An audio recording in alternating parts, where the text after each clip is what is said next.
Good evening everyone. Solution class में आप सबका स्वागत है।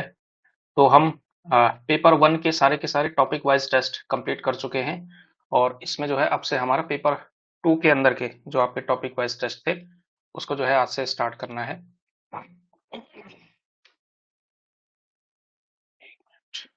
तो ये जो आपका इसमें टेस्ट था, ये था आपका काव्य लक्षण का टेस्ट। ठीक है, तो इसको जो है अब हम करने वाले हैं। ठीक है, तो पहला ही क्वेश्चन आप लोग देख पा रहे होंगे कि मृदु ललित पदाढ्यम गूढ़ शब्दार्थहीनम जनपद सुख बोध्यम युक्त मन नृत्य योज्यम बहुकृत रस मार्गम संधि संधान युक्तम स भवति शुभ काव्यम नाटकम प्रेक्षकाणाम। तो नाटक या काव्य के बारे में ये मान्यता यानी कि ये जो काव्य लक्षण दिया है ये किसने दिया है? पहला सवाल आपके लिए यही है। ठीक है, तो किसने दिया है? आंसर देना आप जो है आप शुरू कर सकते हैं। भरत मुनि, भामा, दंडी या वामन। तो ये जो कथन है मृदु ललित पदाढ्यम, कई बार यही इतना भी आ सकता है, हो सकता है सेकंड आए, हो सकता है पूरा भी आ जाए, बट इतना याद रखना इनके चारों के चारों लाइनों में नाटकम प्रेक्षकाणाम भरत मुनि ने जो है ये काव्य लक्षण दिया हुआ है। ठीक है, यानी कि मृदु ललित पदाढ्यम, पद होना चाहिए कैसा? मृदुल होना चाहिए, ललित होना चाहिए, गूढ़ शब्दार्थ से हीन होना चाहिए, जनपद सुख बोध्यम यानी कि जो आम जनता है उसके लिए सुख देने वाला, बोध कराने वाला, युक्त मन नृत्य योजम, उसमें नृत्य की योजना होनी चाहिए क्योंकि वो नाटक के बारे में भी बात कर रहे हैं। तो युक्ति मन नृत्य योजम, नृत्य की योजना होनी चाहिए। बहुकृत रस मार्गम, बहुकृत हो, रस का मार्ग खोलने वाला, संधि संधान युक्तम, नाटकों की संधियों का पालन किया गया हो, सभवति शुभ काव्यम नाटकम प्रेक्षकाणाम, यानी कि वो ही जो है नाटक के प्रेक्षकों के लिए अच्छा काव्य या शुभ काव्य होता है, ये भरत मुनि ने कहा है। ठीक है, अगला देखिए, शब्दार्थो सहितो काव्यम, सबसे आसान काव्य लक्षण, तो ये किसने दिया हुआ है? शब्दार्थो सहितो काव्यम। सेकंड क्वेश्चन पर आप जो है आपने आना है। तो डी जो आप लोग दे रहे हैं जवाब, डी जो है ठीक है। ठीक है, भामा, भामा ने जो है ये जो है कहा है शब्दार्थो सहितो काव्यम, यानी कि शब्द और अर्थ सहित वाक्य क्या है आपका? काव्य है। ठीक है, अगला देखिए, शरीरम तावदिष्टार्थ व्यवच्छिन्ना पदावली, पदावली काव्यम, यानी सॉरी, शरीरम तावदिष्टार्थ व्यवच्छिन्ना पदावली, इतना ही है। काव्य के संदर्भ में ये जो मान्यता है ये किसकी है? तो काव्य के संदर्भ में ये मान्यता किसकी है? हाँ, दंडी की है। ग दंडी जो है इसका सही उत्तर होगा। ठीक है, दंडी ने जो है ये परिभाषा दी हुई है। ठीक है, इसमें ज्यादा एक्सप्लेन क्या करना है, वामन, मम्मट इत्यादि के भी आगे आएंगे तो इनके भी जो है हम बता देंगे इसमें। ठीक है, तो काव्य लक्षणों से अगर आप इसी टेस्ट के सारे भी कर लेंगे तो आप काव्य लक्षण आपका गलत होगा नहीं, यही सारे के सारे करने हैं आप लोगों ने, आपका काम जो है हो जाएगा इसमें। ठीक है, इसीलिए टॉपिक वाइज टेस्ट रखे गए थे ताकि कोई भी सा भी छूटे नहीं। ठीक है, तो अधिकांश प्रश्नों को हम कर लें उसमें। अगला देखिए, काव्यम गृहामलंकारात् सौंदर्यम अलंकार सदोष गुणालंकार हाना दानाभ्यम, ये जो कथन है ये ज्यादातर इस इतना भी आ जाता है, सदोष गुणालंकार हाना दानाभ्यम, ये ड नहीं है, अ होना चाहिए था ये। ठीक है, सदोष गुणालंकार हाना दानाभ्यम, ये जो है किसकी किसका काव्य लक्षण है? तो ये जो है वामन का काव्य लक्षण है। ठीक है, ख जो लोग यानी कि बी जिन लोगों का जवाब है, ठीक दे रहे हैं आप लोग जवाब। ठीक है, तो काव्य लक्षण सभी को याद होंगे, है ना? अगला देखिए, काव्यस्यात्मा ध्वनि शब्दार्थम शरीरम तावत काव्यम, यानी कि काव्य की आत्मा ध्वनि है और शब्दार्थ उसका जो है शरीर होता है, ऐसा जो है इसको जो है कविता कहते हैं। ठीक है, जिसकी आत्मा ध्वनि हो और जिसका शरीर जो है शब्दार्थ हो, ऐसी जो मान्यता है वो किसकी है? तो पहली तो यही बात है, काव्यस्यात्मा ध्वनि, जिसने कह दिया तो वो कौन कह सकता है? आनंद वर्धन के अलावा कोई नहीं कह सकता है, ध्वनि संप्रदाय के प्रवर्तक हैं।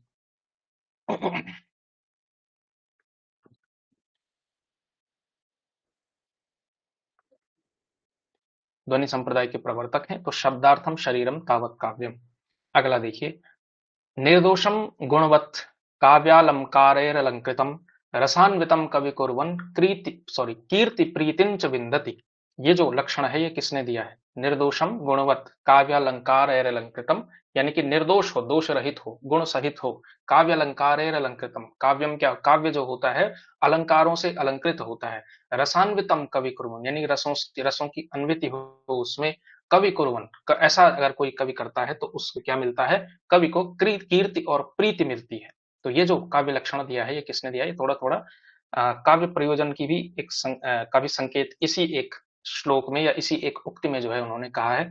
तो ये जो लक्षण है किसने दिया है? सिक्स्थ का बताना है अब आप लोगों ने। हाँ, भोज ने। ठीक है, भोज ने जो है ये आपका दिया हुआ है। ठीक है, पिछली बार हेमचंद्र का पूछा गया था, अगर आपको याद हो, प्रीवियस ईयर जो क्वेश्चन है वो उन्हीं का है। ठीक है, अगला देखिए, ये यही आपका प्रीवियस ईयर क्वेश्चन है, पीवाईक्यू यही है। अदोषो सगुणो सालंकारो च शब्दो शब्दो शब्दार्थो काव्यम। जनरली जो परिभाषाएं आपको मैक्सिमम मिलती हैं बीच में, जब भामा ने कहा शब्दार्थो सहितो काव्यम, तो उसके बाद शब्दार्थ जो है सभी ने जनरली यूज किए। और जब पहली बार ये यूज करना शुरू किया, जब काव्य गुण की बात कर दी थी, सबसे पहले वामन ने की थी, वो आगे आएंगे टेस्ट में, उसमें हम बात करेंगे। तो वामन ने जब गुणों की बात कर दी, तो गुण दोष रहित और गुण सहित का जो बात है, अदोष, या जो भोज ने कहा निर्दोष, निर्दोष कहो अदोष कहो, गुणवत कहो चाहे सगुण कहो। ठीक है, तो गुण सहित, दोष रहित, सालंकारो यानी कि अलंकार सहित, च शब्दार्थों का भी शब्दार्थ का जिसमें निहित हो, वो जो है हेमचंद्र का होगा। ठीक है, बस आपको इसमें याद करना है इसमें। ठीक है, जिसका यूनिक होगा उसका याद हो जाता है, जिसमें थोड़ा सा एक जैसा हो जिसका, उसमें थोड़ा डिफिकल्टी आती है, बट यही आपके लिए थोड़ा चैलेंज है और इसी को आप लोग कंप्लीट भी करना है। आप लोगों ने इस चुनौती को जो है सामना करना है आपने, और याद कर देने हैं सारे के सारे बढ़िया से। ठीक है, क्योंकि वाक्य तो अलग नहीं, ऐसा तो है नहीं कि एकदम सही, एकदम सेम बात कही हो, बात सेम कही है, बस शब्द अलग है, वो शब्द आपको थोड़ा तैयार करने पड़ेंगे। अगला देखिए, ये सेकंड इजिएस्ट काव्य लक्षण दिया, ननु शब्दार्थो काव्यम। काव्य लक्षण देने वाले आचार्य कौन है? ननु शब्दार्थो काव्यम, यानी कि जिसमें शब्दार्थ हो, वही है, भामा की ही बात को घुमा फिरा करके कहा है। तो ये किसने कहा है? आठवें का जवाब आप लोगों ने देना है। ए आप लोग ठीक जवाब दे रहे हैं, और यानी कि क, यानी क कहो और ए कहो, है ना, अ कहो, जो भी आप कहना चाहें। अगला देखिए, गुणालंकार सहितो शब्दार्थो दोष वर्जितो काव्यम। अगेन यही परिभाषा, सेम टू सेम परिभाषा जो हेमचंद्र ने दी, जो ऊपर उन्होंने दी, भोज ने दी, और ये भी वही वाली बात है। ठीक है, गुणालंकार सहित, गुण और अलंकारों सहित शब्दार्थ होने चाहिए और दोष वर्जित होने चाहिए, उसमें दोष नहीं होने चाहिए। ऐसी जो काव्य होता है, ये काव्य का लक्षण जो है किसने दिया है? नाइन्थ का। तो इसका जवाब है विद्यानाथ। विद्यानाथ और हेमचंद्र ने एक जैसी परिभाषाएं दी है, भोजराज ने भी सिमिलर ही दी हुई। अगला देखिए, शब्दार्थो सहितो, यहीं से आप पहचान सकते हैं, वक्र कवि व्यापार शालिनो बंधे व्यवस्थितो काव्यम तद्विद आह्लाद कारिणो। ये हो नहीं, तद्विद आह्लाद कारिणो है। ठीक है, तद्विदा हुलाद कारण, तद ये हो हलंत का हो गया उसमें टाइपिंग में, बट शब्दार्थो सहितो वक्र कवि व्यापार शालिनो। तो वक्र कवि, वक्र आ गया तो कुंतक, यहीं से आपने याद रखना है, मैं बता देता हूँ, पूरा नभी याद रहे तो। शब्दार्थों से वक्र, तो वक्रोक्ति है ना, कुंतक, कुंतक उसके प्रवर्तक हैं, तो वक्र कवि व्यापार शालीनो कहेंगे ही कहेंगे। अगला देखिए, वाक्यम रसात्मकम काव्यम। अब ये पहले व्यक्ति हैं, जिन आचार्यों की, जिस आचार्य की हम बात करेंगे, वाक्यम रसात्मकम काव्यम, ऑप्शंस आपको दिखा देता हूं, ये परिभाषा किसने दी है? वाक्यम रसात्मकम काव्यम, 11th क्वेश्चन का, 11th। वाक्यम रसात्मकम काव्यम, विश्वनाथ। ठीक है, विश्वनाथ। विश्वनाथ की कृति का नाम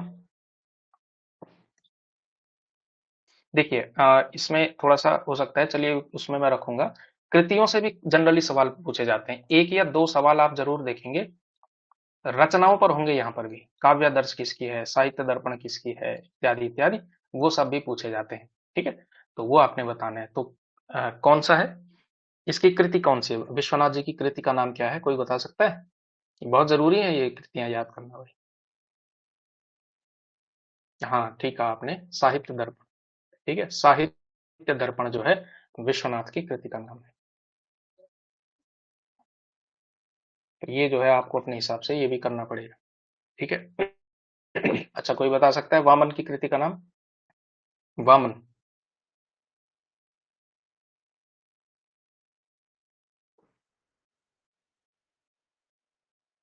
वामन की किताब का नाम?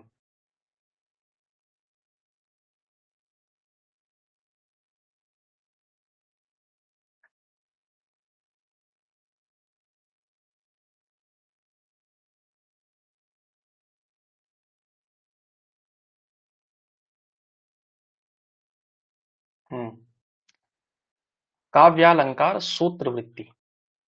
तो काव्यालंकार जो थी, भामा की कृति थी, काव्यालंकार सूत्रवृत्ति, ये जो है कृति इन्होंने लिखी हुई है, काव्यालंकार सूत्रवृत्ति। ठीक है, काव्य अलंकार भामा की, अलंकार संप्रदाय के तो अलग काव्य अलंकार याद रखना है, काव्यादर्श दंडी की। ठीक है, ऐसा। रमणीयार्थ प्रतिपादक शब्द काव्यम। अच्छा, जो मैं बात बता रहा था, शायद मैं बीच में आगे बढ़ गया उसमें। विश्वनाथ पहले थे, मतलब ये थे जिन्होंने क्या किया, कुल मिलाकर जिनकी परिभाषा में शब्दार्थों नहीं आता है, दोष, दोष गुण शब्दार्थ, ये जो तीन शब्द घूम रहे थे अभी तक, मतलब लगभग लगभग 1200-1300 साल तक, तो वहां से जो है उन्होंने उसको निकाला है, उसको रस के आधार पर उन्होंने काव्य लक्षण दिया। विश्वनाथ ऐसे व्यक्ति हैं। ठीक है। अगला देखिए, रमणीयार्थ प्रतिपादक शब्द काव्य। रमणीय अर्थ का प्रतिपादन करने वाला शब्द काव्य है, ऐसी परिभाषा जो है किसने दी हुई है? तो ये परिभाषा किसकी है? जगन्नाथ की परिभाषा है। ठीक है, जगन्नाथ, जगन्नाथ की परिभाषा है। अगला देखिए,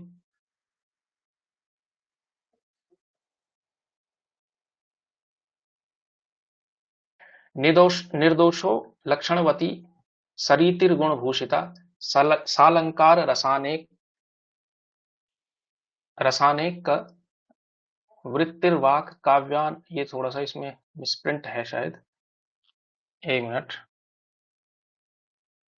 हाँ, ये थोड़ा सा मिसप्रिंट है, इसमें थोड़ा करेक्शन कर लेना आप लोग। बट जनरली जो है कभी कभी यहाँ इतना भी पूछ लिया जाता है। ठीक है, निर्दोषोष लक्षणवती सरितिर, सरितिर गुणभूषिता, इस तरह की ये जो परिभाषा है ये किसकी है? 13th पे आपको बताना है, 13वीं। ये परिभाषा जो है जयदेव की परिभाषा है। किसकी परिभाषा है? जयदेव की परिभाषा है। ठीक है।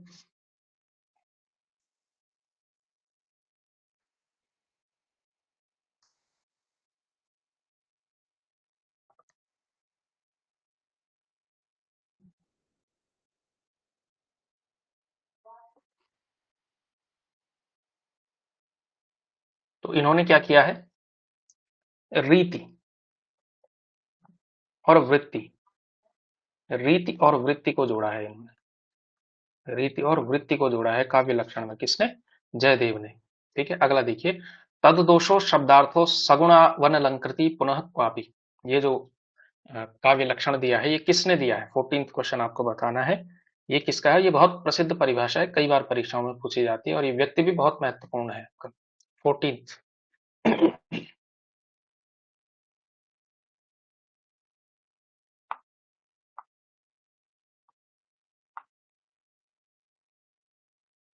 कई लोग ए कह रहे हैं,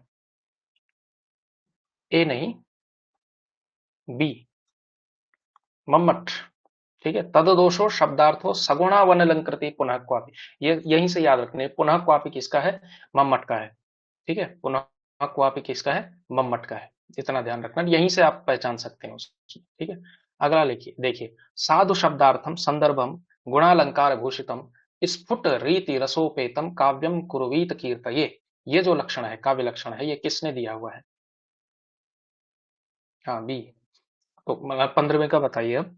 ठीक है, 15वां, साधु शब्दार्थम संदर्भम गुणालंकार घोषितम और स्फुट रीति रसोपेतम काव्यम कुरुवीत कीर्तये। ये काव्य लक्षण किसने दिया हुआ है? ठीक है। अब जनरली ये इतना तक, ये वाला क्वेश्चन बहुत रेयर है कि कभी परीक्षा में पूछा जाए, लेकिन अगर उनका मन करे थोड़ा सा टफ तरह का, क्योंकि पिछली बार हेमचंद्र का पूछ लिया गया था। जनरली होता क्या है, लोग भामह, इन्हीं का सबसे ज्यादा पूछा जाए, दंडी, वामन, रुद्रट, मम्मट, विश्वनाथ और जगन्नाथ, इन्हीं जनरली इन्हीं का जो है सामान्यतः पूछा जाता है काव्य लक्षण। ये तो मोस्ट इंपॉर्टेंट है। फिर सेकंड रेंज में आपके ये हो गए, इसका उत्तर वैसे वाग्भट है, तो वाग्भट का, और इसके अलावा कुंतक, कुंतक भी इसी में शामिल कर सकते हैं आप, कुंतक का।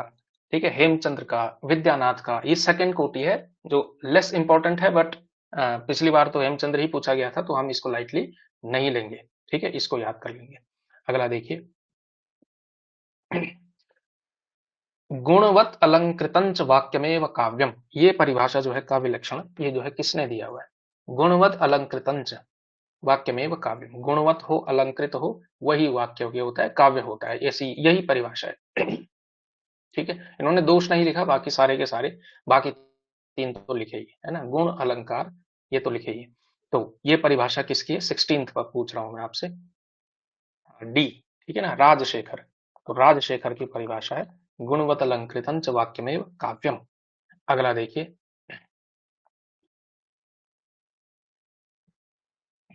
शब्दार्थ योर्य था वत्स अभावेन विद्या साहित्य विद्या। शब्दार्थयो अर्थ होना चाहिए, है ना, शब्दार्थयो अर्थ, सॉरी, शब्दार्थयो अर्थावत्स वत सहभावेन विद्या साहित्य विद्या।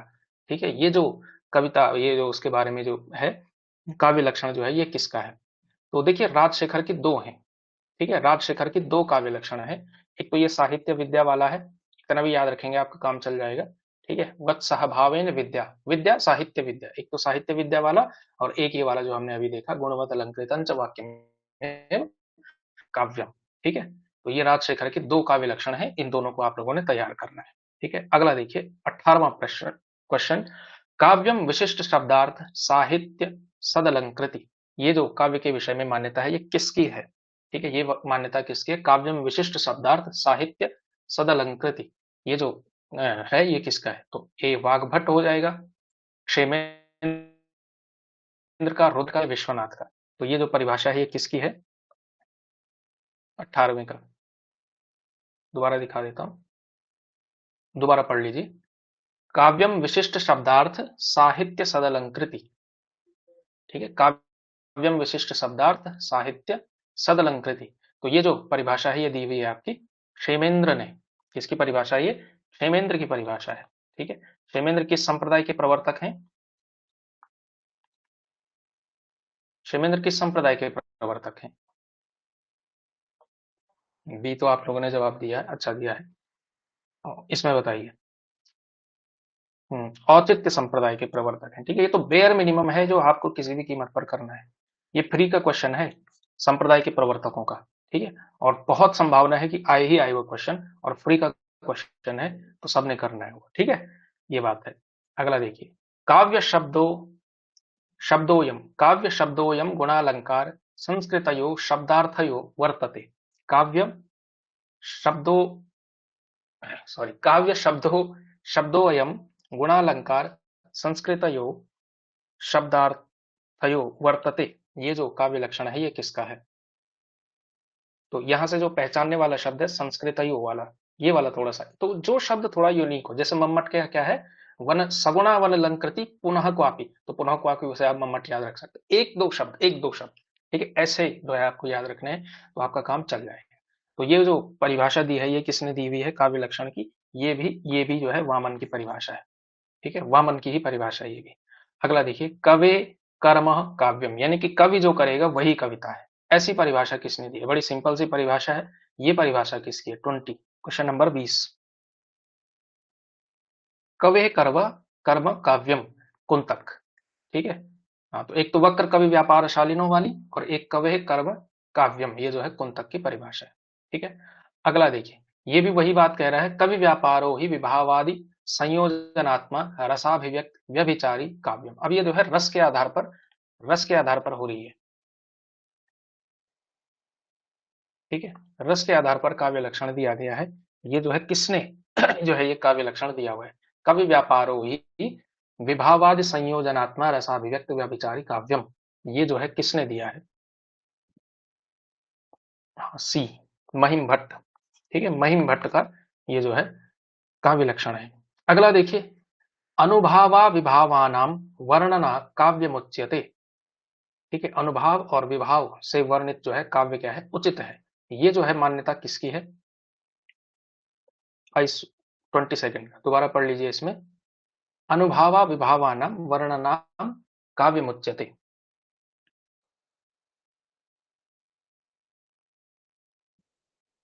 तो क्या है? ये भी किसका है? महिम भट्ट का ही है।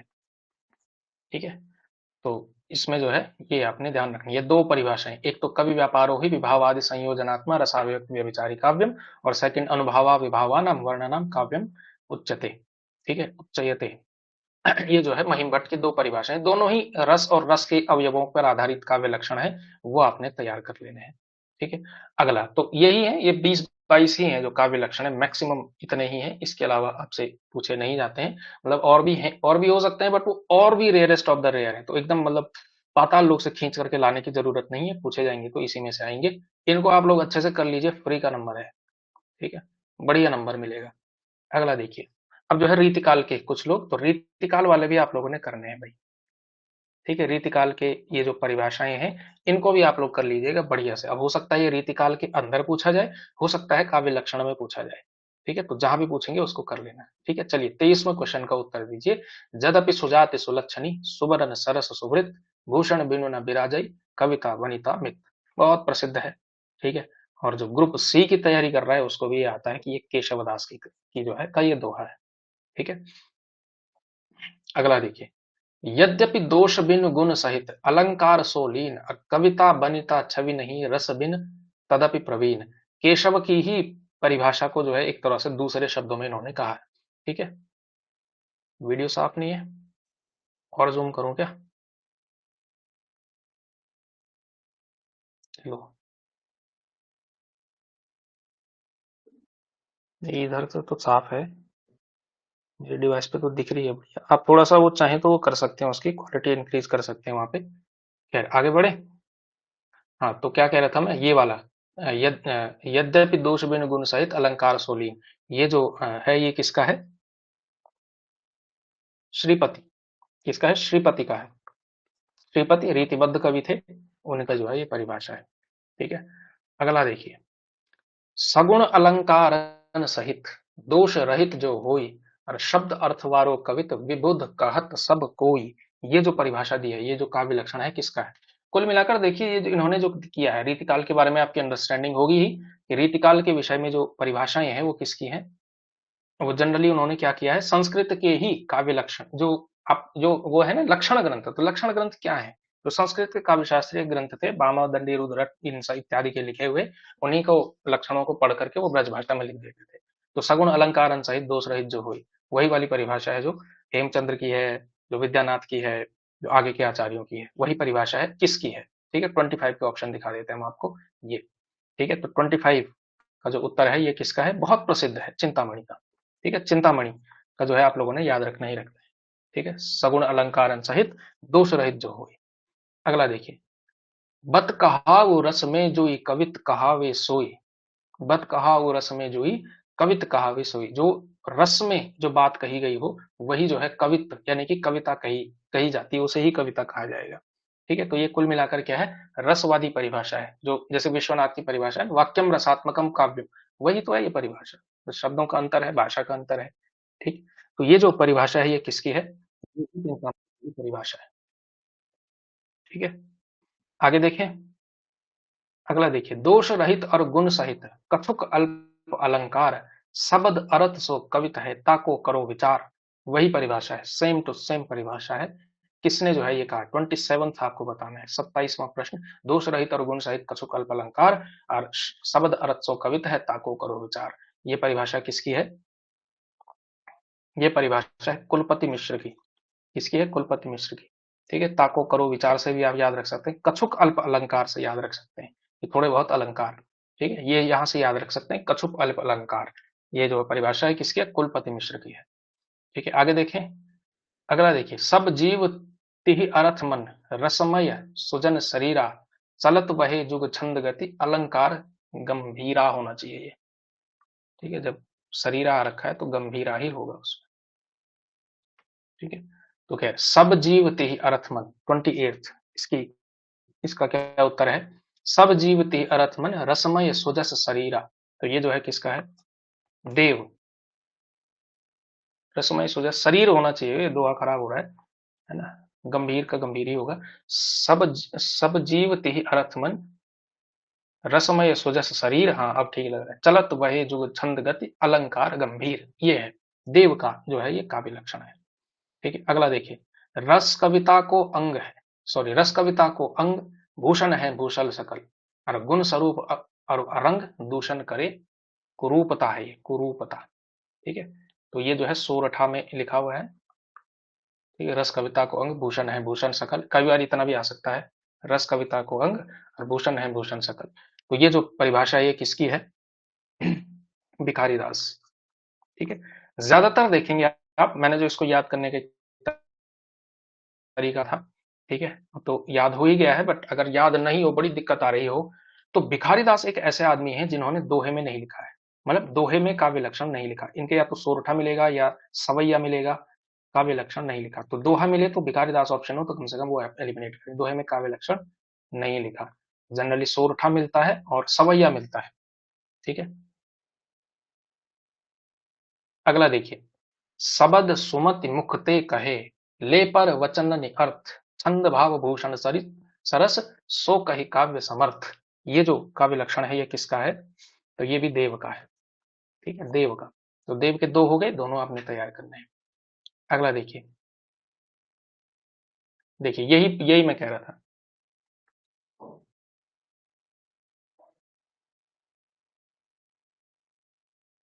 तो ये जो है सवैया है, देखिए ये सवैया है ना। जाने पदार्थ भूषण मूल रसांग, परांगन में मत झांकी, सो धुनि अर्थन ही, सॉरी, सो धुनि अर्थन ही वाक्यन ही ले गुण, सो धुनि अर्थन ही वाक्यन ही। ठीक है, सो धुनि अर्थन ही वाक्यन ही, ले गुण शब्द अलंकृत सो रति पाकी। सवैया है ना। तो ये जो मान्यता है, ये जो काव्य लक्षण है, ये किसका है? भिखारीदास का है। ठीक है, तो सवैया जो है याद रखना है। जाने पदार्थ भूषण मूल रसांग परांगन में मति झांकी, इतना भी याद रखेंगे तो काम चल जाएगा। सवैया भी याद रखेंगे तो काम चल जाएगा। ठीक है, जनरली क्योंकि बाकियों ने सवैये में नहीं लिखा है, सवैये जनरली दोहे में लिखा है। ठीक है, अगला देखिए, कीरति बनित भूत बल सोई, सुर सरि सम सब कह हित होई, कह हित होई हुए, सब कह हित होई। तो ये तो बहुत बहुत प्रसिद्ध है। अगर काव्य लक्षण जिसने नहीं भी पढ़ा है, थोड़ा बहुत भी पढ़ा है, तो ये जो है तुलसी, तुलसीदास। कीरति, कीर्ति, बनिति, ठीक है, और भूति, बल सोई सुर सरि सम सब कहाँ हित होई। चाहे संपत्ति हो, चाहे कविता हो, चाहे कीर्ति हो, वही अच्छी है, वही भली है। सुर सरि सम सब कहाँ हित होई। सुर सरि यानी कि नदी की तरह जो सबका हित करे, वही कविता, वही कीर्ति और वही संपत्ति अच्छी है। तुलसीदास। ठीक है, हृदय सिंधु मति सीप समाना, स्वाति शारदा कहीं सुजाना, जो बरसे बरबारी विचारू हो कवित मुक्ता मनि चारू। तो अगेन ये भी किसका है? ये भी तुलसी का ही है। ठीक है, तो देखिए ये सारे के सारे चौपाइयां हैं, है ना, चौपाई, चाहे ऊपर वाली हो, ये वाली, कीरति बनित भूति बलि सोई, सुरसरी सम सब कहाँ हित होई, अरे हृदय सिंधु मति सीप समाना, स्वाति शारदा कहीं सुजाने, दोनों ही बड़ी प्रसिद्ध चौपाइयां हैं तुलसी की। अगला देखिए, राजत रंच न दोष जुत, कविता बनिता मित्र, और बुंदक हाला परत जो, गंगा घट अपवित्र। ठीक, ये देखिए, तो ये जो काव्य लक्षण है ये किसका है? ठीक है, अगेन दोहा है। ये जो किसका है? ये है केशव का। ठीक है, केशव का दोहा है ये, काव्य के बारे में केशव का दोहा है। ठीक है, जनरली वो वाला ज्यादा प्रसिद्ध है, कविता बनिता मित्र वाला, तो उसको तो याद रखना ही है। ये वाला भी अच्छा दोहा है, इसको भी तैयार किया जा सकता है। राजत रंचन दोष दुत, कविता बनिता, ये इसमें भी कविता बनिता मित्र ही आया है, तो वहां से भी याद रख सकते हैं। ठीक है, अगला देखिए, ये रीतिकाल वाले भी कंप्लीट होते हैं यहाँ पे, इंपॉर्टेंट वाले सारे के सारे। अगला देखिए, किसी पुस्तक को हम साहित्य या काव्य की उपाधि तभी, अब ये हिंदी वाले भी आपने तैयार करने हैं, साहित्य की परिभाषा देने वाले हिंदी वाले भी आपने तैयार करने हैं। किसी पुस्तक को हम साहित्य या काव्य की उपाधि तभी दे सकते हैं जब उसमें कुछ लिखा गया है या कला के उद्देश्यों की पूर्ति करता है। ठीक है, वो जो है कला के उद्देश्यों की भी पूर्ति करता है, ऐसा जो मानना है वो किसका है? तो ये कथन है श्याम सुंदर दास का। जो लोग डी कह रहे हैं बिल्कुल ठीक कह रहे हैं। ठीक है, किसी ने कहा ही नहीं। ये वाला नहीं याद था क्या आप लोगों को? श्याम सुंदर दास वाला, जो है साहित्य के उद्देश्यों की पूर्ति या कला के उद्देश्यों की पूर्ति करता हूं। ठीक है, श्याम सुंदर दास। ठीक है, आगे देखिए, मानव मस्तिष्क के पोषण के लिए भाव राशि के संचित भंडार को साहित्य कहते हैं। तो ये जो परिभाषा है ये किसकी है? ठीक है, ज्ञान राशि नहीं, भाव राशि, मानव मस्तिष्क के पोषण के लिए भाव राशि का संचित भंडार। ठीक है, ज्ञान राशि का संचित कोष तो महावीर प्रसाद द्विवेदी, भाव राशि का संचित भंडार श्याम सुंदर दास। ये भी किसकी है? श्याम सुंदर दास। अगला देखिए, तो बड़ा प्रसिद्ध कविता की ही पंक्ति है, कविता भाषा में आदमी होने की तमीज है। ये जो मान्यता है ये किसकी है? कविता भाषा में आदमी होने की तमीज है, ये किसका है? 37th ए। ठीक है, सुदामा पांडे, धूमिल, धूमिल की पंक्तियां हैं कि कविता भाषा में आदमी होने की तमीज है। अगला देखिए, समष्टि रूप में साहित्य मानवता का दर्पण है। ये कथन किसका है? समष्टि रूप में साहित्य मानवता का दर्पण है, ये भी श्याम सुंदर दास का ही है। ठीक है, ये भी किसका है? श्याम सुंदर दास का ही है। अगला देखिए, ये क्वेश्चन देखिए, अब देखिए, साहित्य की कोटि में वही वाङ्मय आ सकता है जो किसी न किसी अंश में प्रयोजनों की सिद्धि में सहायक हो। साहित्य यदि आनंद दान करके दिल की भूख मिटाता है तो मानव मस्तिष्क को उर्वर बनाकर ज्ञान की वृद्धि भी करता है। इन्हीं बातों से साहित्य संज्ञा को प्राप्त होता है। ठीक है, यानी कि वही वाङ्मय साहित्य होगा जो दिल की भूख भी मिटाए और दिमाग की भी, यानी कि ज्ञान की भी वृद्धि करे। तो ये जो मान्यता है रामदहीन मिश्र की है। रामदहीन मिश्र की ये परिभाषा आएगी नहीं जनरली, ठीक है, कभी आई भी नहीं है, कभी दूर दूर तक देखा भी नहीं गया है, बट फिर भी ठीक है, ये जो है वांग्मय वाले आप चाहे तो तैयार कर सकते हैं। ठीक है, वांग्मय वही वाला वांग्मय आएगा जो किसी प्रयोजन की स्थिति में सहायक हो। ठीक है, अगला देखिए, किसी प्रभावोत्पादक और मनोरंजन लेख, बात या वक्तृता का नाम जो है कविता है। ये जो परिभाषा है ये किसकी है? ये जो परिभाषित किया है साहित्य को किसने दिया है? प्रभावोत्पादक और मनोरंजन होना चाहिए, चाहे लेख हो, चाहे बात हो, चाहे वक्तव्य हो। ये है महावीर प्रसाद द्विवेदी। ठीक है, तो ज्ञान राशि का संचित कोश और ये वाला प्रभावोत्पादक और मनोरंजन लेख, ये वाला किसका है? महावीर प्रसाद द्विवेदी का। 40, क्वेश्चन नंबर 40 का। ठीक है, चलिए आगे बढ़े।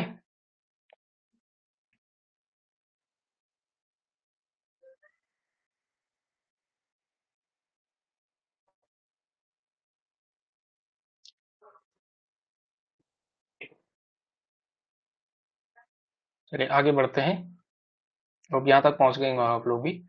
कविता संसार के प्रति कवि की भाव प्रधान मानसिक प्रतिक्रियाओं को श्रेय को प्रेय देने वाली अभिव्यक्ति है। ठीक है, तो श्रेय को प्रेय देने वाली अभिव्यक्ति है। ये परिभाषा किसकी है? ये गुलाब राय की परिभाषा है। 41 का ख। ठीक है, बी। ठीक है, आगे बढ़े। अगला देखिए, सत्वोद्रेक, ये द्रेक होना चाहिए, सत्वोद्रेक या हृदय की मुक्तावस्था के लिए किया हुआ शब्द विधान काव्य है। ये जो है किसका है? ये कथन किसका है? ठीक है, अब मैं इसको पूरा कथन रखूंगा तो ये सबको आ जाएगा, बट अगर मैं, हाँ मतलब आ तो रहा ही है आप लोगों को। तो यही है, हृदय की मुक्तावस्था के लिए। तो पूरी जो परिभाषा है वो तो बड़ी लंबी चौड़ी है, जो कि इसी के ठीक नीचे दी हुई है। यही वाला क्वेश्चन देख लीजिए, ये वाला वो स्टेटमेंट है। जिस प्रकार आत्मा की मुक्तावस्था क्या कहलाती है? ज्ञान दशा। एकदम जब आत्मा आपकी मुक्त हो जाए सांसारिक चीजों से तो उसको क्या कहते हैं? ज्ञान दशा कहते हैं, परम ज्ञान हो गया, ये तो बुद्ध हो गया, है ना। उसी प्रकार हृदय की मुक्तावस्था रस दशा कहलाती है। और हृदय की इसी मुक्ति साधना के लिए मनुष्य की वाणी जो शब्द विधान करती आई है हजारों सालों से, उसे कविता कहते हैं। बड़ी यूनिक परिभाषा है, बहुत शानदार परिभाषा है। ये परिभाषा किसकी है? आचार्य रामचंद्र शुक्ल की है। कविता क्या है निबंध की शुरुआत की ही पंक्तियां हैं। ठीक है, कविता क्या है निबंध, यदि आपने पढ़ा हो मास्टर्स में, कोई ऐसा कोई ऐसा आदमी नहीं होगा जिसने जिसने एमए किया हो हिंदी में और कविता क्या है निबंध उसके सिलेबस में ना रहा हो। मैं ये दावा नहीं कर रहा हूँ कि उसने पढ़ा ही पढ़ा हो, क्योंकि पढ़ते बहुत कम है, लेकिन सिलेबस में जरूर रहता है ये। ठीक है, बहुत प्रसिद्ध निबंध है। अगला देखिए, सत्य की अपने पूर्ण सौंदर्य के साथ अभिव्यक्ति काव्य है। सत्य की अपनी पूर्ण सौंदर्य के साथ जो अभिव्यक्ति है वो काव्य है। ऐसी परिभाषा किसने दी है? सत्य की अपनी पूर्ण सौंदर्य के साथ अभिव्यक्ति काव्य है। ठीक है, 44 पे आना है आप लोगों ने। 44,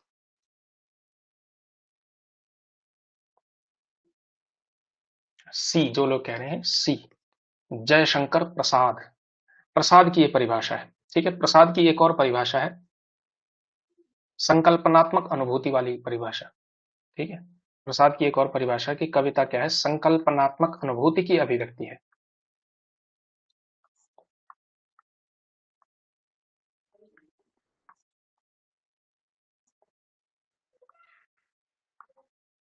और ये सत्य वाली तो है ही, सत्य के इस पूरे सौंदर्य के साथ अभिव्यक्ति काव्य है, और इसके अलावा संकल्पनात्मक अनुभूति की अभिव्यक्ति काव्य है। ठीक है, यही अच्छा, यही क्वेश्चन तो है। काव्य जो है आत्मा की संकल्पनात्मक अनुभूति है जिसका संबंध विश्लेषण, विकल्प या विज्ञान से नहीं है। यह एक श्रेयमयी प्रेय रचनात्मक ज्ञान धारा है। ये जो कथन है ये किसका है? तो इसकी चर्चा मैं कर चुका हूं, जयशंकर प्रसाद। ठीक, आगे बढ़े। कविता शब्दों की अदालत में खड़े बेकसूर आदमी का हलफनामा है। ये जो है परिभाषा जो है किसकी है?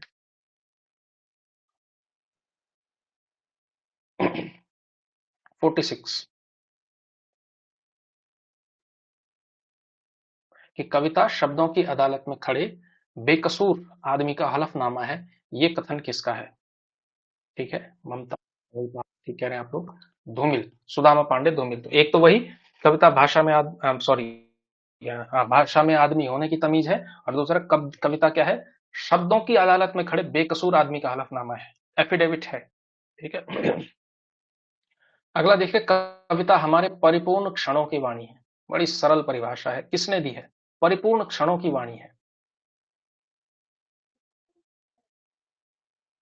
धूमिल ही तो था। हाँ, धूमिल ही था। अगला देखिए, कविता हमारे परिपूर्ण क्षणों की वाणी है, 47th। ये सॉरी लिख रहे हैं ना। परिपूर्ण क्षणों की वाणी कौन सा है? बी, पंत, सुमित्रानंदन पंत। ठीक है, ये परिभाषा सभी को आती होगी, one of the easiest definition. अगला देखिए, कविता कवि विशेष की भावनाओं का चित्रण है, और वह चित्रण इतना ठीक है कि उससे वैसी ही भावनाएं किसी दूसरे के हृदय में आविर्भूत होती हैं। ये थोड़ा थोड़ा साधारणीकरण जैसा लग रहा है आपको, अगर आपने साधारणीकरण पढ़ा है तो। साधारणीकरण की परिभाषा क्या है? जो हमने फील किया दूसरे को करवा दिया। ठीक है, और यही जो संप्रेषण सिद्धांत है रिचर्ड्स का, वो भी यही कहता है कि जैसे कवि की अनुभूतियां हैं, भावनाएं हैं, वो दूसरे तक पहुंच गई तो समझो संप्रेषण हो गया। तो वो महादेवी वर्मा की परिभाषा एक है। तो कविता कवि विशेष की भावनाओं का चित्रण है, और वो इतना सच्चा चित्रण होता है कि वैसी ही भावनाएं जो पढ़ रहा होता है उसके मन में भी आ जाती है। ठीक है, तो ये है। अच्छा अच्छा, ठीक है ठीक है। चलिए आगे बढ़े। 49th, काव्य वह है जो हृदय में अलौकिक आनंद या चमत्कार की सृष्टि करे। तो हृदय में अलौकिक आनंद और चमत्कार की सृष्टि करे, ये जो परिभाषा है ये किसने दी है? तो ये भी परिभाषा श्याम सुंदर दास ने ही दी है। ठीक है, तो श्याम सुंदर दास, तीन चार परिभाषाएं हो गई। ठीक है, कर लेना आप लोग तैयार। अगला देखिए, ये भी पुराने जमाने की परिभाषा है। ठीक है, शिक्षित कवि की उक्तियों में चमत्कार का होना परम आवश्यक है। यदि कविता में चमत्कार नहीं, कोई विलक्षणता नहीं, तो उससे आनंद की प्राप्ति नहीं हो सकती। ये कथन जो है किसका है? 50वें पर आइए और ये कथन बताइए, ये किसका है? शिक्षित कवि की उक्तियों में चमत्कार का होना परम आवश्यक है, और यदि कविता में चमत्कार नहीं, कोई विलक्षणता नहीं, तो उससे आनंद की प्राप्ति नहीं हो सकती है। ये जो है कथन किसका है? 50 में आप लोग ए दे रहे हैं। 50 का जवाब हो सकता है कोई पीछे से पीछे हो थोड़ा सा। हाँ, 50। 50 का बी। ठीक है, ममता उपाध्याय, बी, महावीर प्रसाद द्विवेदी। ठीक है, बी ममता ने ठीक लिखा, मतलब ठीक कहा, महावीर प्रसाद द्विवेदी। ठीक है, आगे बढ़े। बहुत बढ़िया सी परिभाषा है, आसान सी परिभाषा है। साहित्य जन समूह के हृदय का विकास है। ये परिभाषा किसकी है? बालकृष्ण भट्ट की परिभाषा है। ठीक है, हिंदी के शुरुआती विद्वानों में से जो फर्स्ट परिभाषा आती है आपकी, बालकृष्ण भट्ट की ये आती है, भारतेंदु युग की परिभाषा है। ज्ञान राशि का संचित कोश साहित्य है, ये परिभाषा आप लोग जानते हैं, ये तो महावीर प्रसाद द्विवेदी की परिभाषा है। ठीक है, अगला देखिए, अंतःकरण की वृत्तियों के चित्र का नाम कविता है। अंतःकरण के वृत्तियों के चित्र का नाम कविता है, 53। 52 तो हो गया, महावीर प्रसाद द्विवेदी। ज्ञान राशि का संचित कोश साहित्य है, अंतःकरण की वृत्तियों के चित्र का नाम कविता है, ये भी किसकी है? महावीर प्रसाद द्विवेदी की। और वो वाली भी, यदि उसमें चमत्कार होना जरूरी है, अगर उसमें चमत्कार नहीं है, विलक्षणता नहीं है, तो आनंद की अनुभूति नहीं होती है। ठीक है, महावीर प्रसाद द्विवेदी के ही विचार हैं ये सारे के सारे। अगला देखिए, कविता वह प्रभावशाली रचना है जो पाठक या श्रोता के मन पर आनंदमयी प्रभाव डालती है। ये कथन किसका है? कविता वह प्रभावशाली रचना है जो पाठक या श्रोता के मन पर आनंदमयी प्रभाव डालती है, 54th। 53rd का तो ठीक दे रहे हैं आप लोग, महावीर प्रसाद द्विवेदी। 54, 54 के भी महावीर प्रसाद द्विवेदी ही है। ठीक है, महावीर प्रसाद द्विवेदी, ये भी उन्हीं का है कि कविता वह प्रभावशाली रचना है जो श्रोता के मन पर आनंदमयी प्रभाव डालती है। अगला देखिए, मनोभाव शब्दों का रूप धारण करते हैं, वही कविता है, चाहे वह पद्यात्मक हो या गद्यात्मक। ठीक है, तो ये जो परिभाषा है ये किसकी है? मनोभाव शब्दों का रूप धारण करते हैं, वही कविता है, चाहे वो पद्यात्मक हो या गद्यात्मक। ये भी कथन महावीर प्रसाद द्विवेदी का ही है। ठीक है, तो महावीर प्रसाद द्विवेदी के अभी तक 5 कथन हो चुके हैं लगातार। अगला देखिए, जगत ब्रह्म की अभिव्यक्ति है और साहित्य जगत के नाना भावों की अभिव्यक्ति। प्लेटो याद आ रहा होगा आपको, सीधा सीधा प्लेटो भी तो ऐसे ही कहता है, पर प्लेटो नेगेटिव टर्म्स में कहता है। ठीक है, इन्होंने बड़े पॉजिटिव उसमें कही है ये बात। तो किसका ये कथन है? जगत ब्रह्म की अभिव्यक्ति है और साहित्य जगत के नाना भावों की अभिव्यक्ति है। ये कथन किसका है? ये आचार्य शुक्ल का है। ठीक है, रामचंद्र शुक्ल, आचार्य रामचंद्र शुक्ल। अगला देखिए, कविता जीवन और जगत की अभिव्यक्ति है। यह कथन किसका है? कविता जीवन और जगत की अभिव्यक्ति है, ये भी शुक्ल जी का ही कथन है। किसका है? रामचंद्र शुक्ल का। ठीक है, तो एक वो मुक्तावस्था वाला, इसके अलावा जो है ब्रह्म की वो जो है जगत है और जगत के नाना भावों का प्रकाशन या अभिव्यक्ति कविता है। इसके अलावा कविता जीवन और जगत की अभिव्यक्ति है। दोनों कथन सेम ही है, कोई अंतर नहीं है। ठीक है, बस उन्होंने पहले ब्रह्म का किया, फिर साहित्य जगत नाना भावों की अभिव्यक्ति है, और कविता क्या है? जगत की अभिव्यक्ति है, साहित्य जीवन और जगत की अभिव्यक्ति है। ठीक है, ये सब कविता क्या है निबंध में जनरली आपको मिल जाएंगे। ठीक है, सारे के सारे स्टेटमेंट्स।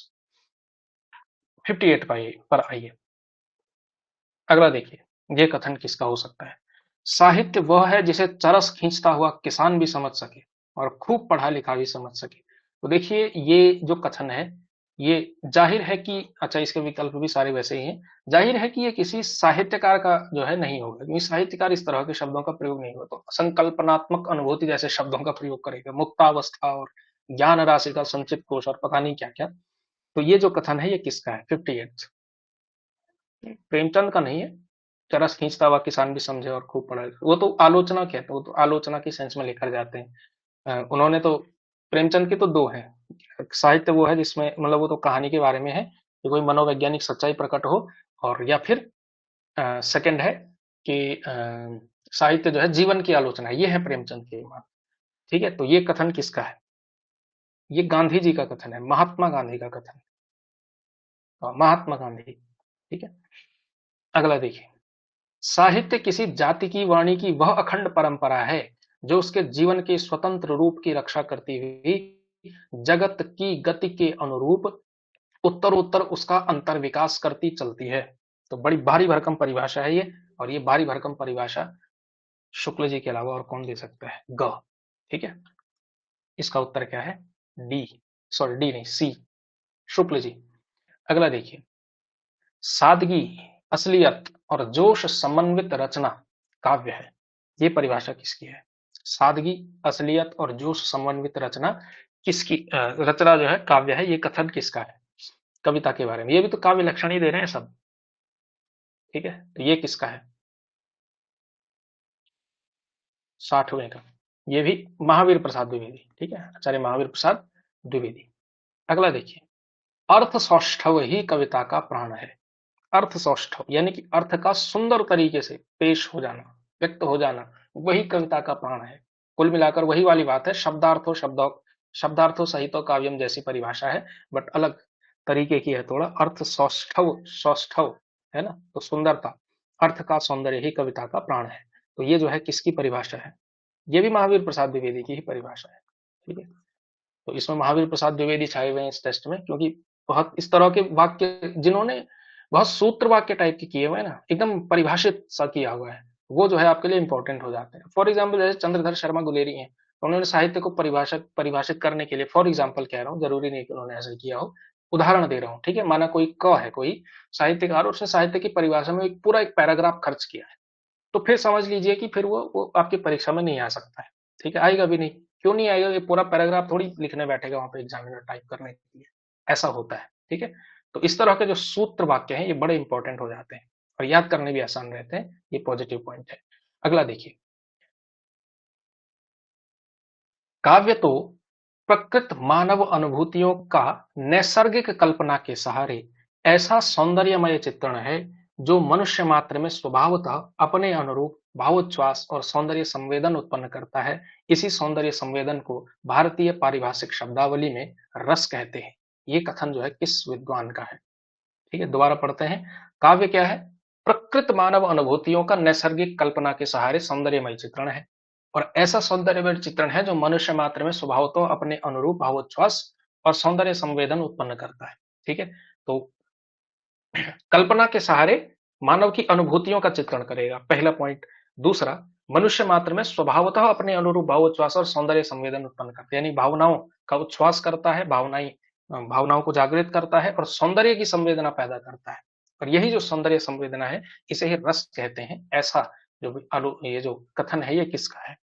ठीक है, तो ये जो कथन है, ये किसी छायावाद से बड़ी प्रभावित परिभाषा है ये। ठीक है, तो ये जो परिभाषा है, नंद दुलारे वाजपेयी की परिभाषा है। ठीक है, प्रकृत मानव, वो शब्द याद रख लेना आप लोग। ठीक है, सौंदर्य अनुभूतियां, ये सब। ठीक है, नंद दुलारे वाजपेयी, ए नहीं, नंद दुलारे वाजपेयी की परिभाषा है। ठीक है। उनकी तो वो है आत्माभिव्यक्ति। नगेंद्र की परिभाषा में आत्माभिव्यक्ति शब्द आता है, आगे आएगा भी। ठीक है, तो देखना आप लोग, आत्माभिव्यक्ति होगा एक परिभाषा में तो पक्का होगा, बल्कि दो तीन परिभाषाएं, दोनों में ये आत्माभिव्यक्ति शब्द खूब आता है। अगला देखिए, ये मैं बता चुका हूं डिस्कशन में, काव्य जीवन आलोचना है, ये कथन किसका है? काव्य जीवन की आलोचना है। या साहित्य, साहित्य मतलब काव्य जो शब्द है ना, देखिए, जो काव्य शास्त्र है कुल मिलाकर, अब ये हो चुका है क्योंकि गद्य का आविर्भाव जब भारतेंदु युग और उससे थोड़ा सा पहले से हुआ, तो तब जो है काव्य का मतलब कविता हो गया। वरना काव्य का जो अर्थ है, वो काव्य का अर्थ जनरली साहित्य ही है। ठीक है, तो जब आप काव्य शास्त्र पढ़ते हैं तो कविता शास्त्र नहीं पढ़ते हैं, वो साहित्य शास्त्र है मेनली। ठीक है, तो यूजीसी नेट के सिलेबस में तो साहित्य शास्त्र शब्द का प्रयोग किया हुआ है, और काव्य शास्त्र हम कह देते हैं। काव्य शास्त्र मतलब साहित्य शास्त्र, नॉट कविता का शास्त्र। अब क्योंकि उस समय पे 99% कविता ही होती थी, तो अब वो उसके लिए रूढ़ हो चुका है, बट ये है। ठीक है, हाँ, 63 डी आप लोग ठीक दे रहे हैं, प्रेमचंद। प्रेमचंद का ये कथन है, काव्य क्या है? जीवन की आलोचना है। अगला देखिए, कवित्व वर्णमय चित्र है जो स्वर्गीय भावपूर्ण संगीत गाया करता है। ये जो है कथन किसका है? तो ये भी छायावादी कथन है बिल्कुल। कवित्व क्या है? वर्णमय चित्र है जो स्वर्गीय भावपूर्ण संगीत गाया करता है। ठीक है, तो वो है प्रसाद का कथन। ठीक है, तो संकल्पनात्मक अनुभूति वाला एक कवित्व वर्णमय चित्र है, ये वाला, ये आपको याद रखना है। ठीक, अगला देखिए, काव्य क्या है? सत्यम शिवम सुंदरम सार्वजनीनता, चिरंतनता, अनुभूति और आदर्श की समष्टि है। ये कथन जो है किसका है? ठीक है, तो ये भी क्या है? सत्यम शिवम सुंदरम सार्वजनीनता, चिरंतनता, अनुभूति, आदर्श की समष्टि, प्रसाद का ही कथन है। ठीक है, ये जो सारे के सारे कथन जनरली आपको मिलेंगे, और आपके पास समय नहीं है, आप पढ़ेंगे भी क्यों ही। काव्य कला तथा अन्य निबंध, वो जो उनका है आलोचना की किताब, ठीक है, उसी में काव्य कला जो उनका निबंध है उसमें मिलता है। ठीक है, ये सारे के सारे। खैर, अगला देखिए, साहित्य मनुष्य के अंतर का उच्छलित आनंद है, जो उसके अंतर में अटाई नहीं अट सकता है। तो उच्छलित आनंद है, जब आनंद इतना हो जाए कि वो उच्छलित हो जाए, यानी कि छलकने लगे, तब कविता होती है। तो मनुष्य के अंतर का उच्छलित आनंद है, ये कथन है हजारी प्रसाद द्विवेदी का। और ये बिल्कुल परिभाषा जो है वर्ड्सवर्थ की परिभाषा है। Poetry is the spontaneous overflow of powerful feelings recollected in tranquillity. कविता क्या है? तीव्र भावों का सहज उच्छलन है, जिसे एकांत में प्राप्त किया जाता है। वर्ड्सवर्थ की परिभाषा है, ठीक है, एकदम रोमांटिसिज्म की परिभाषा है। ठीक है, तो वही परिभाषा हजारी प्रसाद द्विवेदी ने अलग तरीके से कही है, अंतर का उच्छलित आनंद। ठीक है, spontaneous overflow of powerful feelings, ये वर्ड्सवर्थ की परिभाषा थी। अगला देखिए, साहित्य या काव्य लोक जीवन की अभिव्यक्ति है। लोक जीवन की अभिव्यक्ति है, ये कथन किसका है? साहित्य या काव्य जो है लोक जीवन की अभिव्यक्ति है, ये कथन किसका है?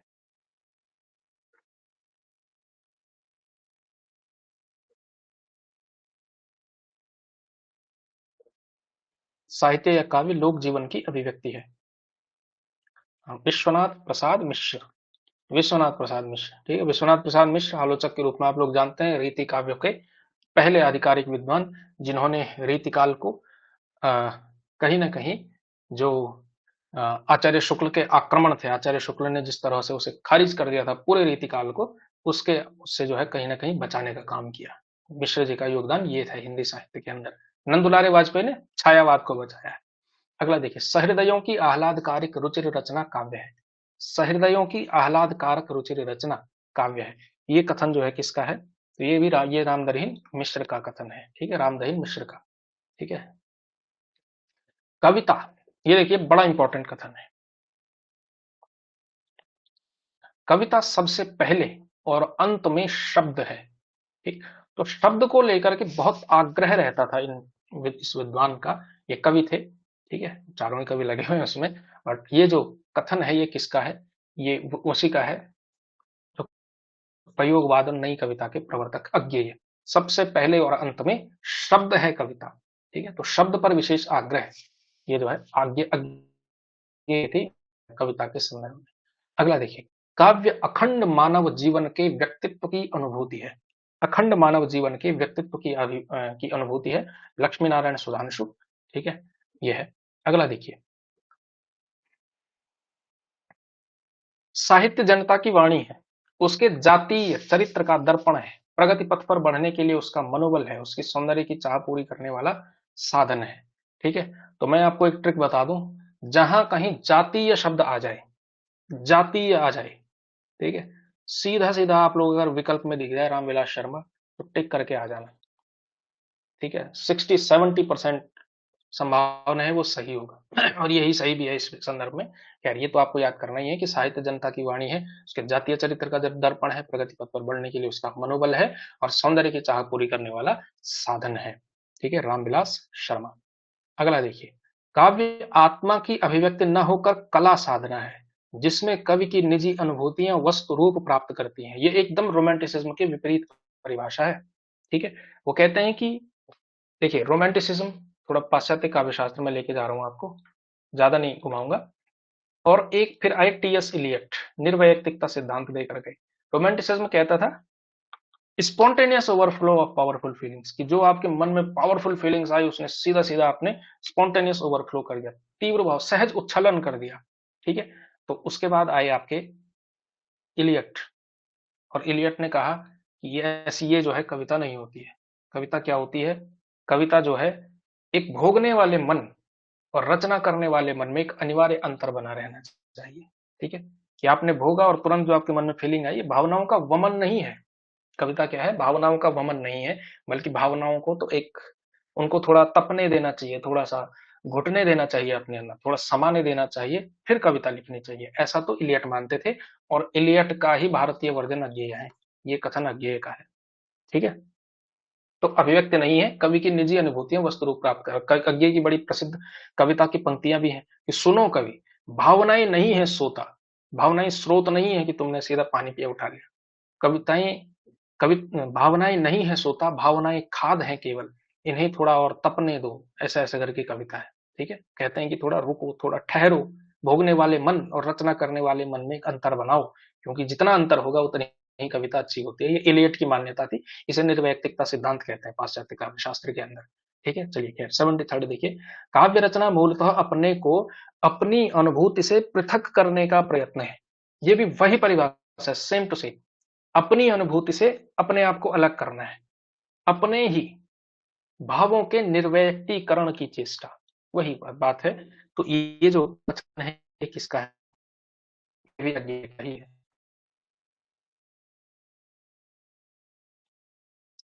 अगला देखिए, आत्मा गूढ़।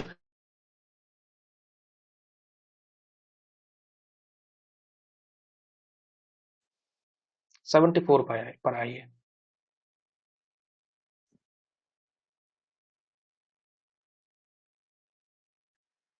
आत्मा की गूढ़ और छिपी हुई सौंदर्य राशि की भावना के आलोक में प्रकाशित हो उठना ही कविता है। ये कथन किसका है? राम कुमार वर्मा। ठीक है, यहाँ पर आप लोग आते आते उत्तरों की एकदम जो नदी थी वो सूख सी गई है। बट ठीक है, कोई बात नहीं, इनको जो है आप लोग याद कर लेना। ठीक है, कुल मिला करके ये जो है इनको आप लोग बढ़िया से कर लेना। ठीक है, इसके बाद जो कुछ कुछ अंग्रेजी वाले आएंगे, अंग्रेजी वाले आप ऑप्शनल है, ऑप्शनल है, अगर आप करना चाहें तो कर लेना। ठीक है, बहुत 100 साल में एक बार की संभावना है कि कोई एक आध काव्य लक्षण आपका वेस्ट वालों का दिख जाए। ठीक है, बट यहाँ थोड़ा सा कर लेना। ठीक है, और जो आपके सिलेबस में है, जो 4-5 काव्य शास्त्री आपके सिलेबस में है पाश्चात्य वाले, उनकी थोड़ा काव्य लक्षण देख सकते हैं आप। ज्यादा से ज्यादा इतना ही करना है, बट ये हिंदी वाले करने हैं भाई।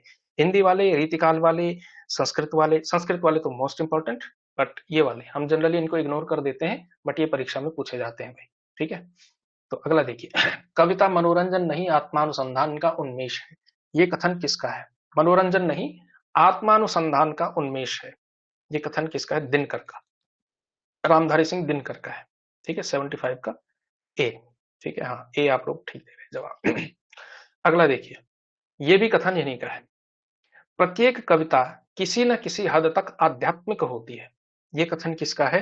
ये भी दिनकर जी का ही कथन है। ठीक है, प्रत्येक कविता किसी न किसी हद तक आध्यात्मिक होती है, और एक जो आत्मानुसंधान का उन्मेष, एक तो आत्मानुसंधान का उन्मेष और हर कविता अपने आप में आध्यात्मिक होती है। ये दो कथन दिनकर जी के आपको तैयार रखने हैं। अगला देखिए, अब एकदम काव्य शास्त्रीय परिभाषा है। रसात्मक शब्दार्थ ही काव्य है। वाक्यम रसात्मकम काव्यम, विश्वनाथ दिख रहे हैं आपको उसमें, और उसकी छंदोमयी विशिष्ट विधा आधुनिक अर्थ में कविता है। ठीक है, ये थोड़ा अपनी तरफ से जोड़ दिया गया है, बट यही है काव्य शास्त्र के मर्मज्ञ विद्वान डॉक्टर नगेंद्र की परिभाषा है।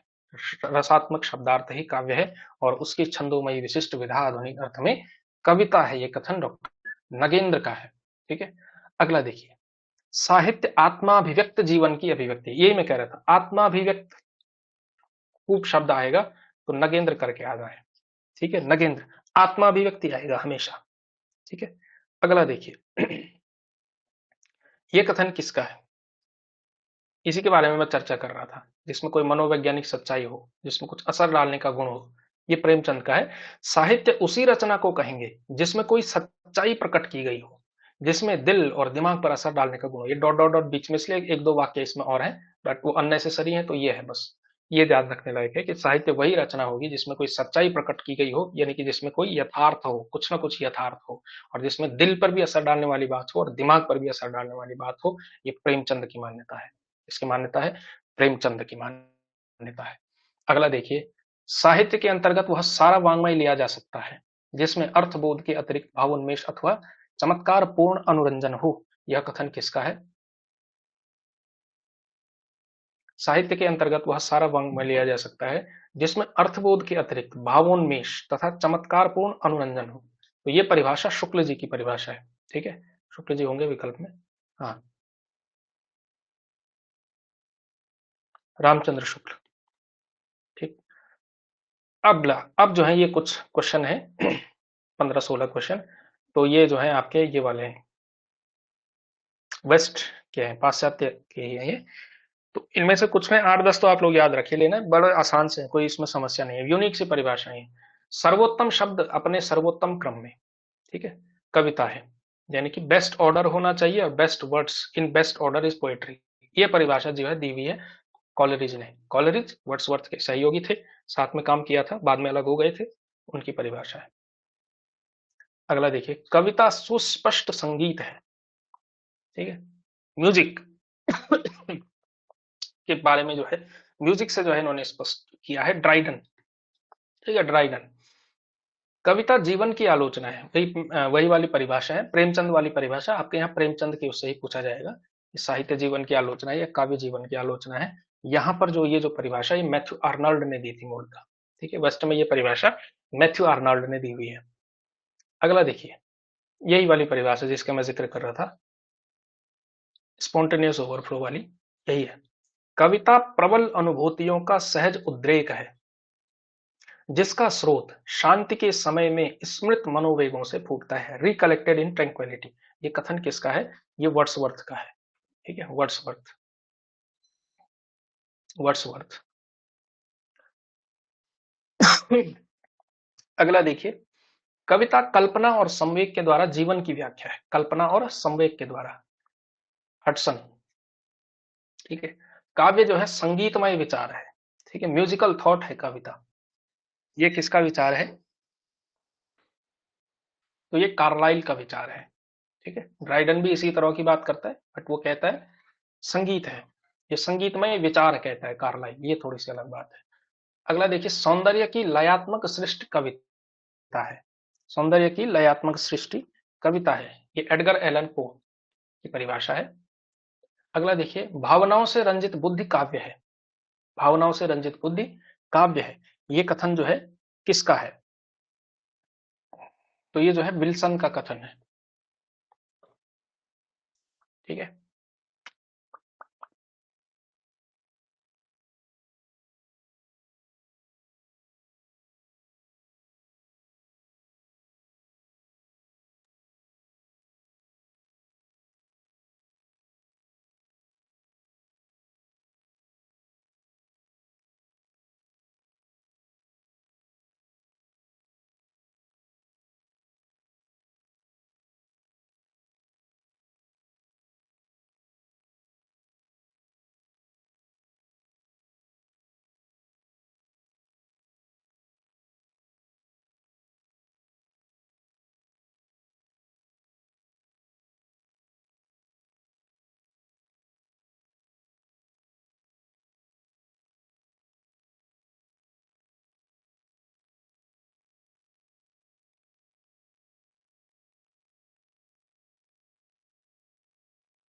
अभी आ रही है क्या आवाज?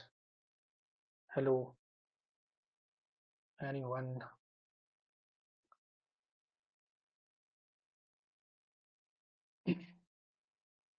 हाँ तो आ रही है। चलिए, तो यहाँ पे थे हम। कहाँ थे हम? 93 पर थे। हमारे सबसे मधुर गीत वही है जो हमारे सर्वाधिक विषादपूर्ण विचारों की अभिव्यक्ति है। ये कथन जो है किसका है? तो ये कथन किसका है? पीबी शैली का कथन है। ठीक। अगला देखिए, कविता तो कल्पना और भावों की व्याख्या है। कविता कल्पना और भावों की व्याख्या है। हेजलिट, विलियम हेजलिट का कथन है। इसके अलावा शब्दों के काल्पनिक जाल में फंसाने वाली जादूगरनी कविता है। ठीक है, तो ये बड़ी यूज, लॉर्ड मैकाले। ठीक है, लॉर्ड मैकाले। कविता सत्य, सौंदर्य और शांति के तीव्र भाव की अभिव्यक्ति है, जो अपने विचारों को कल्पना और भावना द्वारा स्पष्ट करती है। तो ये जो कथन है, यह है लेहंट का कथन। और इसके अलावा कल्पना के आवेग में अभिजात मूल्यों की सर्जना को कविता कहते हैं। कल्पना के आवेग में अभिजात मूल्यों की सर्जना को कविता कहते हैं। ठीक है, तो अभिजात मूल्य, एलीट वैल्यूज की बात की हुई है। ये कथन रस्किन का है। ठीक है, और ये जो परिभाषा है, कविता जीवन की सौंदर्यमयी और आनंदपूर्ण व्याख्या है, ये कथन किसका है? मैथ्यू आर्नोल्ड का है। इसको आप लोगों ने याद रखना है। ठीक है, ये वाला थोड़ा सा इंपॉर्टेंट है बस। ठीक है, तो ये है। तो ये है आपके जो है काव्य लक्षण वाले। तो इसमें जो हमने किया, अच्छा आया आवाज जो बीच में गायब हुई थी, क्वेश्चन नंबर आपको पता है कहाँ से हुई होगी लगभग?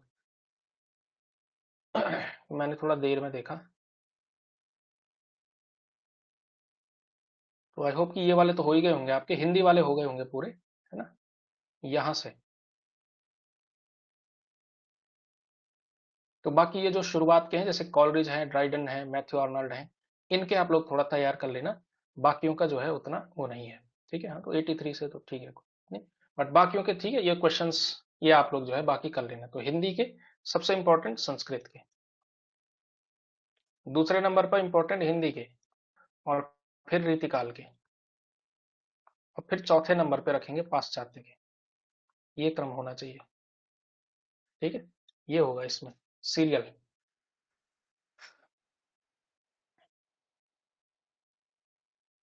93, 83, चलो ठीक है जो भी है।